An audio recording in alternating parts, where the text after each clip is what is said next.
ইরানের ভূখণ্ডে হামলা হলে ইসরায়েল জুড়ে বিভিন্ন অবকাঠামোতে আঘাত করার অঙ্গীকার করেছেন ইরানের chief of staff major general Mohammad বাঘেরি। ইসরায়েলে ইরানের ক্ষেপণাস্ত্র আক্রমণের প্রেক্ষিতে মার্কিন যুক্তরাষ্ট্র এবং ইসরায়েলের যৌথ প্রতিক্রিয়া নিয়ে আলোচনার পরই তার এমন প্রতিক্রিয়া এসেছে। রাষ্ট্রীয় টিভিতে বুধবার মেজর জেনারেল বাঘেরি বলেন, পরবর্তী ক্ষেপণাস্ত্র আক্রমণ আরো বড় তীব্রতার সাথে করা হবে এবং ইসরায়েলি শাসন ব্যবস্থার সমস্ত অবকাঠামোকে টার্গেট করা হবে।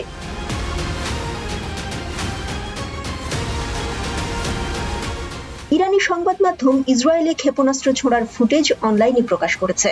দেশটির এলিট সামরিক বাহিনী ইসলামিক রেভলিউশনারি গার্ড কোর বলেছে যে ইসরায়েলের তেল আবিব এবং অন্যান্য ঘাঁটির চারপাশে ৩টি সামরিক ঘাঁটি তাদের টার্গেট ছিল।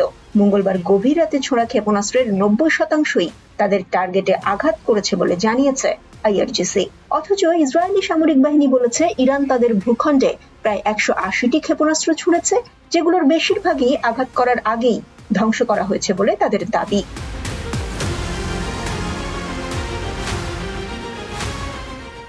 ২০২৩ সালের জুনে একটি মাঝারি পাল্লার ব্যালিস্টিক ক্ষেপণাস্ত্র উন্মোচন করেছিল ইরান।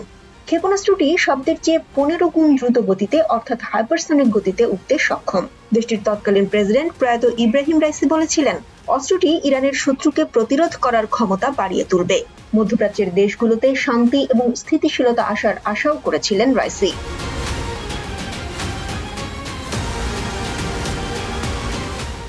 প্রচলিত ব্যালিস্টিক ক্ষেপণাস্ত্রের তুলনায় হাইপারসনিক ক্ষেপণাস্ত্র বায়ুমণ্ডলে কম গতিপথে দিয়ে উড়ে যায়। এতে ক্ষেপণাস্ত্রটি তাদের টার্গেটে আরো দ্রুত পৌঁছাতে পারে। আধুনিক আকাশ প্রতিরক্ষা ব্যবস্থার পক্ষেও এগুলোকে বাধা দেয়া কঠিন।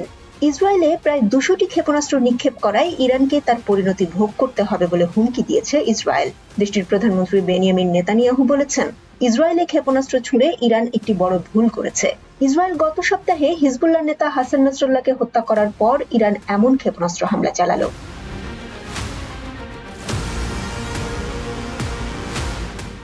যে গাজায় গণহত্যার প্রতিবাদ আজ হিজবুল্লাহ ও ইরানকে ইসরায়েলের মুখোমুখি দাঁড় করিয়েছে, সেই গাজায় ইসরায়েলি বিমান হামলা এখনো চলছে। একটি উচ্চ বিদ্যালয়কে হামাসের কমান্ড অ্যান্ড কন্ট্রোল কমপ্লেক্স দাবি করে সেখানে হামলা চালিয়েছে ইসরায়েল। দেশটির দাবি, আল বুরেজ প্রিপারেটরি স্কুলটি ইসরায়েলে হামলার পরিকল্পনা করার জন্য হামাস ব্যবহার করত।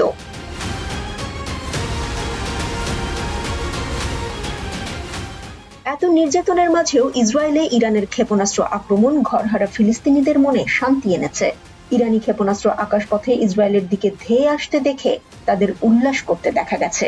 পশ্চিম তীরে পড়া ক্ষেপণাস্ত্রের একটি অংশের সাথে ছবি তুলেছেন সেখানকার মানুষ। ওইসব ছবিতে তাদেরকে বিজয় সূচক চিহ্ন দেখাতে দেখা গেছে।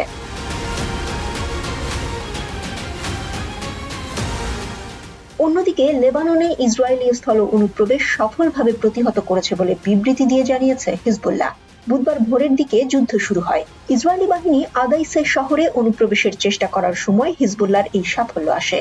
সংগঠনটির বিবৃতিতে বলা হয়েছে যে হিজবুল্লাহ বাহিনী ইসরায়েলি টহলের মুখোমুখি হলে সংঘর্ষ বাধে। ক্ষয়ক্ষতির শিকার হয়ে ইসরায়েলি সেনারা পিছু হটতে বাধ্য হয়।